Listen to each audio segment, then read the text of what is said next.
Alright, hello students. Like I say, we're going to start on the arrows today. But there's another skill or so I'm going to work with you on. If you notice behind me, I have an assortment of different sticks I picked up out in the yard. You notice this one's pretty straight.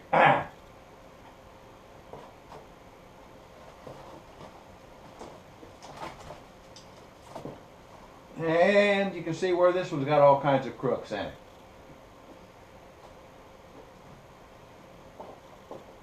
It's going to be difficult to find a perfectly straight stick out in your yard. But right now, we're not really worried about that.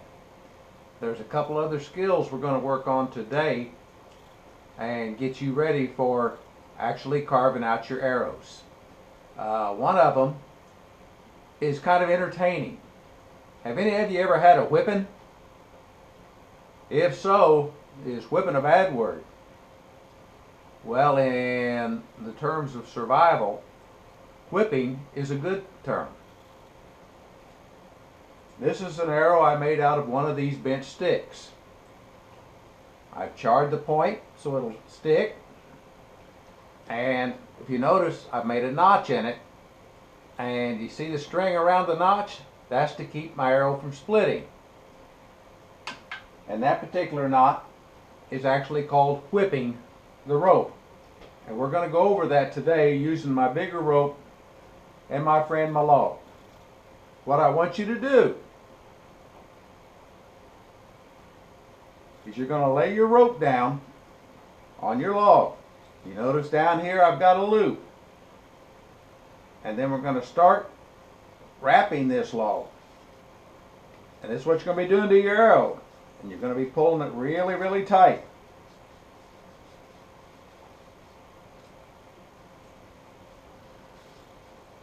And you're going to want a little smaller piece of string for this.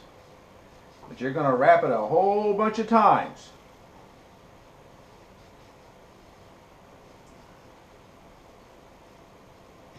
And I should have shortened my rope. Hang on just a second. I'm going to have to shorten my rope.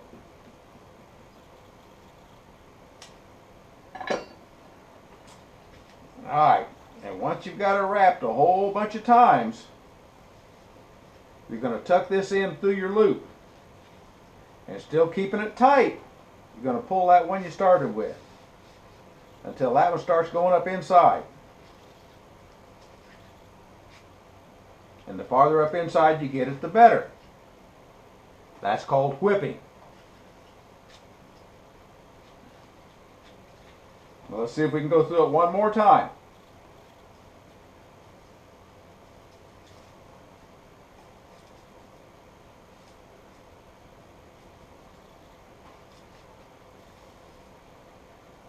Remember, make your loop. And then just start wrapping it around really, really tight. And you'll need to do this out of a fairly small piece of string. You notice my loop is still down here to my left hand. You notice how my cordage is laying right beside itself.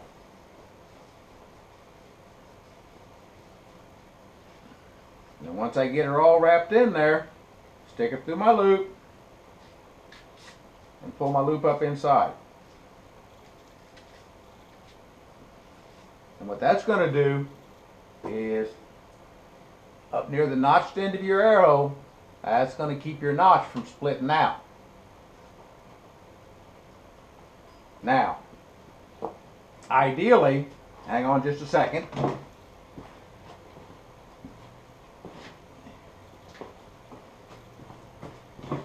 Y'all have still been working on your the knots, the clove hitch, the timber hitch, and the half hitch. And you've been practicing how to keep your knives sharp. Remember,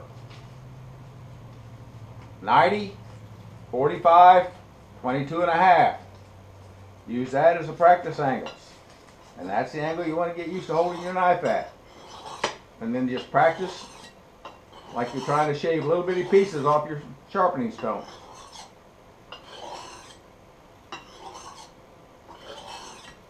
Before long, you're all going to be so good, your mom's going to want you to keep her kitchen knife sharp.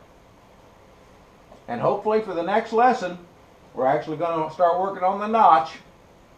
And if you can find a small saw of some kind, it'll be really helpful on keeping us even safer. Remember, any questions, my email address is up there. Till the next session, check out you students later. Bye.